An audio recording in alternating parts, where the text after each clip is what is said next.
кылмыш ишин тактайм дегени мен досумду сактайм дегени. Ал эми Зулушевду кызматтан четтеткени бул Камчыбек Ташиевке эскерткени. Кыргызда жакшы сөз бар. Кан кое бербейт деп коет. Кан кое бербейт деп коет. Кандай болгон күндө дагы адам кайтыш болду да. Айтылды да алардын аттары. Мисалы, Шаримандан 10 миллион алынган, Наримандан 3 миллион алынган. Кимден коркуп атат? Бөлтүрүк менен эле Акылбек Жапаровдон коркуп атат. Ушул экөөнүн алаңгазар саясатта коркуп атат. Бирөө алтынды кармап турат, бирөө каржыны кармап турат. Ал ким эле билесиңерби? Бул Талант Иманов азыркы саналык министр болчу да. Жана каралардын тили менен айткан терпилас ошол болчу да. Бир дагы министрди коррупция кылса дагы, жесе дагы, ичсе дагы, адам өлтүрсө дагы ГКМдагы ген прокуратурада камай албай турган нерсеге барат болсун. Саламатсызбы, Рыскел Чермекович. Ушул акыркы учурларда кыргыз саясаты бир сенсациялык окуяларга аялгандай бай болууда. Ушулар боюнча сиздин дагы бир айрым учурлар боюнча сиздин пикириңизди кабыл эдик элек. Ушул саламаттыкты сактоо министри Алымкадыр Бейшеналиевдин кармалышы жана камалышы боюнча эл арасында ар кандай уулуу кептер болуп, эки жаат болуп бөлүнүп урушканга чейин барышты. Анан ушул боюнча сиздин пикириңизди угуп электен мурун Бейшеналиевдин бүгүн чыкканы боюнча, үй камагына чыкканы боюнча айтылууда. Буга сиздин пикириңиз кандай? Анан деги эле ушул суракка улай Бейшеналиевдин кармалуусу боюнча президент баш прокурорду убактылуу кызматтан четтетип койгондугу боюнча сиздин көз карашыңыз кандай? Алымкадыр Бейшеналиевди камаганда мен сүйүнгөм. Чынында эле мыйзамдын талаптары бар болчу да. Эркелеп кеткен киши бийлигинен эртелеп кетчү.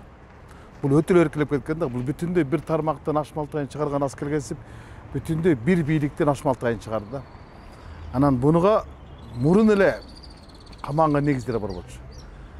Эми анын жүрүм туруму, сүйлөгөн сөздөрү кыргыздын бүтүндөй бийлигине көө жапты да.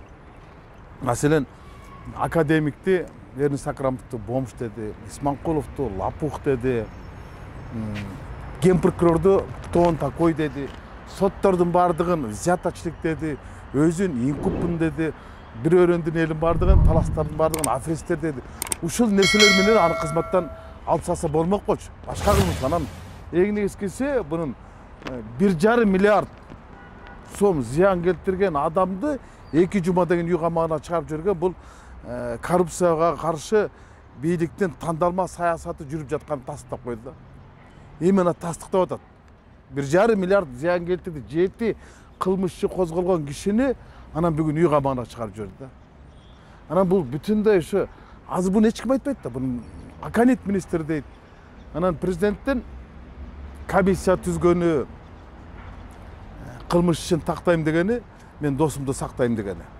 Ал эми Зулушевду кызматтан четтеткени бул Камчыбек Ташиевке эскерткени. Ошол эле аны карапайым элдин өзүнүн көзү менен көрүп турат. Эмне бирок президент берден конституцияны бузду. Аша чабып кетти. Анткени аны комиссия түзгөндөн кийин ал тергөөгө кысым. Тигини Зулушевду четтеткени ал Камчыбек Ташиевке эскерткен эле да. Сен да ушундай жол менен четтетип койдуң деген эле кеп да, бул эскертүү да. Анан кийин бүгүн болсо аны үй камагына чыгарып жиберди. Ушу Алымкадыр Бейшеналиев 1,5 миллиард сом зыян келтирген кишини үй камагына чыгарат дагы болбогон шайлоочуларга акча берди деген Тилекмат Көрөңов 1,5 жылдан бери түрмөдө отурат. Ким ишенет анан коррупция боюнча күрөш мындай тандалма эмес жүрүп атыр дегенде. Ошо Ширшов менен Дашковдон дагы Аспеков коркунучтуу. Ошо коркунучтуу. Абактан кайтыш болгон Казакбаев кимге коркунуч жаратты? Аны үй камагына чыгарып койсо болот беле? Подписка берип туруп, кылмыш жөнүндө ооз ачпайсың деп. Болмок да. Жарты жан кылып кармап жатты да, аягында сөөгү чыкты. Анан деги эле Алымкадыр Бейшеналиевдин кармалып, анан кайта чыкканы бул эми каршкыртып кояман болуп калды. Президент түзгөн комиссия эмне болду анда? Комиссиянын жыйынтыгы эмне болду? Комиссияга кимдер кирди? Ал указ менен түзүлгөн да. Комиссиянын бүтүмү жок эле үй камагына чыгарып салды. Комиссия эмнени иликтейт? Бул мындай да. Зулушевду менен экөөнүн ортосундагы карама каршылык бар экен деп, тигини камагандан кийин Зулушев четтетти, тигини чыгарганда кайта ордуна коюп койду. Буну эл эмне дейт? Эл башка жагы менен күлүп атпайбы? Бул оюн болуп атпайбы? Оюн да. Кадимкидей эле оюн, эч кандай нерсе жок болуп атпайбы? Анан Марат Казакбаев боюнча айтып койбадыңызбы? Ушул саясаттануучу Казакбаевдин абактан кайтыш болушу жана ага карата Равшан Жээнбеков баш болгон ошол оппозициялык бирикменин билдирүүсү, ошондой эле УКМКнын төрагасы Камчыбек Ташиевдин аларга берген жообу боюнча сиздин пикириңиз кандай? Мындай деп атпайбы? Кандай болгон күндө дагы Казакбаев деген аты бар доктор, саясат таануучу кайтыш болду. Кеп анын кайсы жерде делосун жатканда эмес, кеп анын телосун кайсы жерде жатканда. Анын телосу СИЗОдон чыгып атабы, делосу Первомайскыда чыккан күндө да. Кеп ошондо да делонун жаткан жеринде эмес, телонун жаткан жеринде. Анан эми моралдык жоопкерчилик бар. Моралдык жоопкерчилик бар. Эмне үчүн соттор ошондой жарты жан болгон кишини ишти камчы кыдырышайт атпайбы, Первомайск районунда болчу депчи. Ким кысым кылды ошону чыгарбай койгонго? Үй камагына алып турду. Мен уктум жакында эле. Ачпай эле коеюн. Ал ким менен чогуу камерада отурган бирөөлөр эле айтыптыр, ушу 142 кило болуп келип ушул жерге келгенде 100 килога жетпей калдым деп. Демек ал 40 килога жакын салмагын ошол абактан жоготкон. Анан марттан бери Первомайскийде жатса, аны үй камагына чыгарып да сотко алып келе берсе болот болчу да. Анан айтып атпайбы күнөөсүн толук мойнуна алган деп. Анда кимге коркунучту турду? Эмне үчүн аны өлгөнгө чейин карап турду? Кандай болгондо да бул Казакбаевдин өлүмү бул бийликтин абийиринде.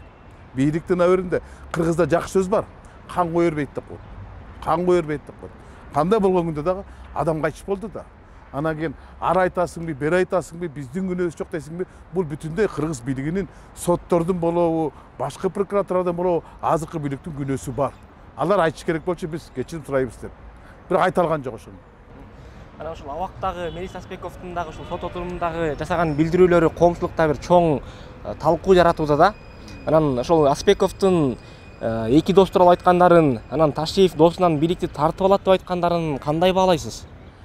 Эми Аспековдун акыркысы билдирүүсүн дагы, мурдагы билдирүүсүн дагы Кыргызстанда карапайым баардыгы окуп чыкты. Бирок эмне үчүн эч ким чыкпай атат. Президент жооп берди. Мен бир дагы доллар алган эмесмин депчи. Эмне үчүн Сооронбай Жээнбеков айткан жок?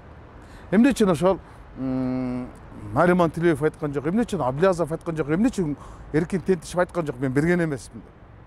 Кепти бар ошондо турбайбы? Алар эмнеге айтпай атат? Же алар бир ыңгайлуу учурду күтүп жүрабы? Же дагы соодалашайын деп кармап турабы бул маалыматтардычы? Айтылды да алардын аттары. Мисалы, Шаримандан 10 миллион алынган, Наримандан 3 миллион алынган, тигиден 1 миллион алынган, тигиден 2 миллион доллар Аблязовтан карызга сураган, кайта менден сурап турган депчи. Ошолордун баардыгын ошолордун оозунан угуш керек да. Бирок кандай болгон күндө дагы распискалар жүрөт. Мен эми Аспековдун айткандарын баардыгын эле чын деп айта бербейм. Жарымы төгүн жарым чымошун, бирок негиз болуп атпайбы? Терс десе болот да. А бирок Аспековдун Лагвиненкода офисимен көргөм. Чүйдүн мен деген атактуулар ошол жерде жүрчү, штабты кадимкидей иштетип аткан. Ал дагы мурдагы Бишкек шаардык кеңешинин депутатына таандык болгон биринчи этаж жана элитный Лагвиненкода ошол жерде штаб иштеп отурду да.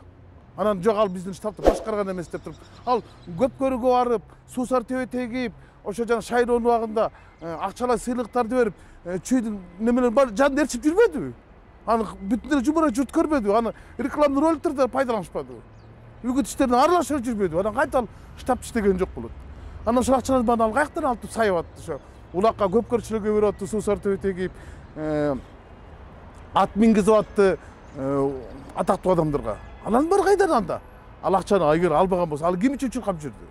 Анан саясатчы Бекболот Талгарбековдун президент болгон сын пикирин ага берген президенттин жообун уксаңыз керек. Анан бул жөнүндө кандай пикирдесиз?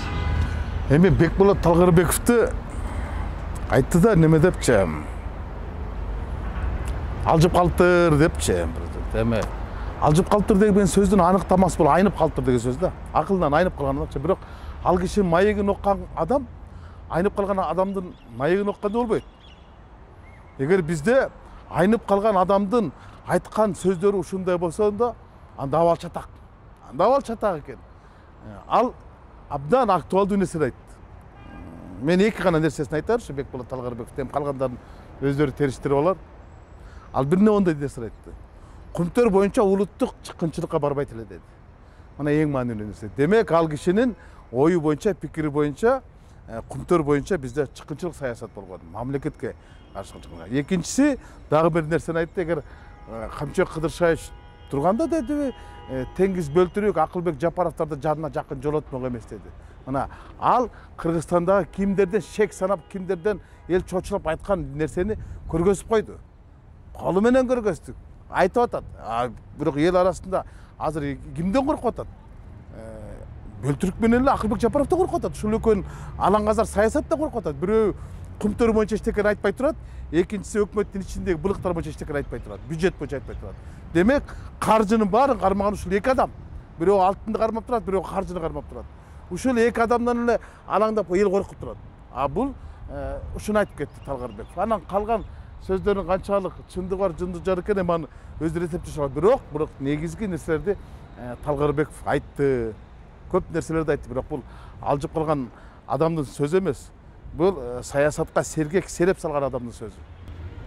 Анан акыркы суроом болсун, ушул Жогорку Кеңештин депутаты Жеңиш Токтарбаевдин кечээ күнү Сооронбай Жээнбеков боюнча, бүгүн Теңиз Бөлтүрүк боюнча айткандарына кандай карайсыз? Анын чын-чынына келгенде өткөндө тиги Канат Сагынбаев айтпадыбы?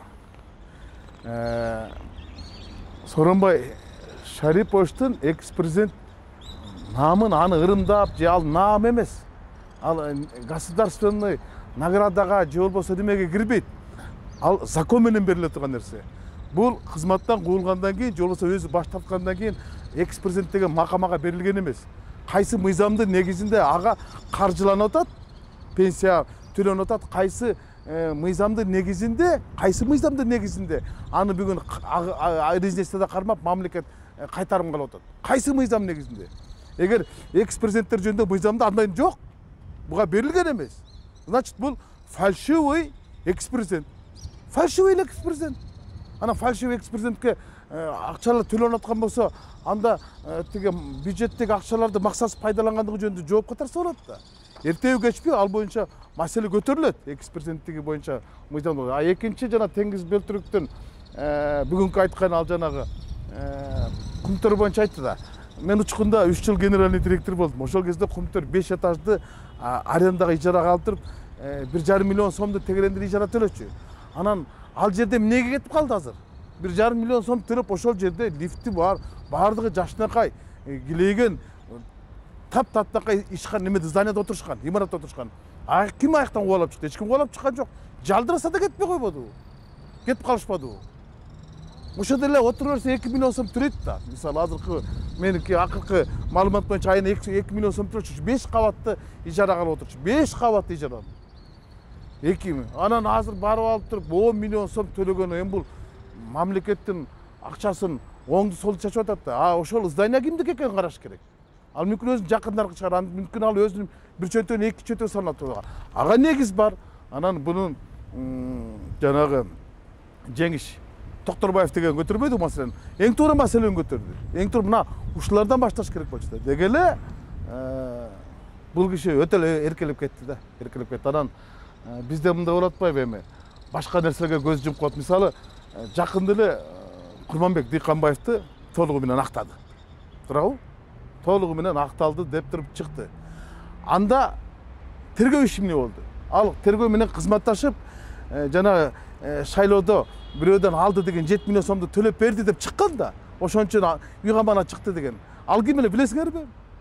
Ал арыз жазган менин баамымда бул Талант Иманов азыркы санарип министри болчу да. Жана каралардын тили менен айткан терпилас ошол болчу да. Ошол арыз жазып менен $100 000 вымогать этти шайлоодо, болбосо кызматыңан алаң деп менен алды деген да. Анан эгер ал Курманбек Дыйканбаев төлөп берген болсо, ким мамлекетке неге төлөйт алында тигин акчасы да. Бул граждандык иш болуп калат анда. Взятка болсо. Анан кийин ал эми акталып кеткен болсо, анда Талант Имановду сен жалган көрсөтмө бердиң. Тиги болсо 1 жылга жакын абакта отурду.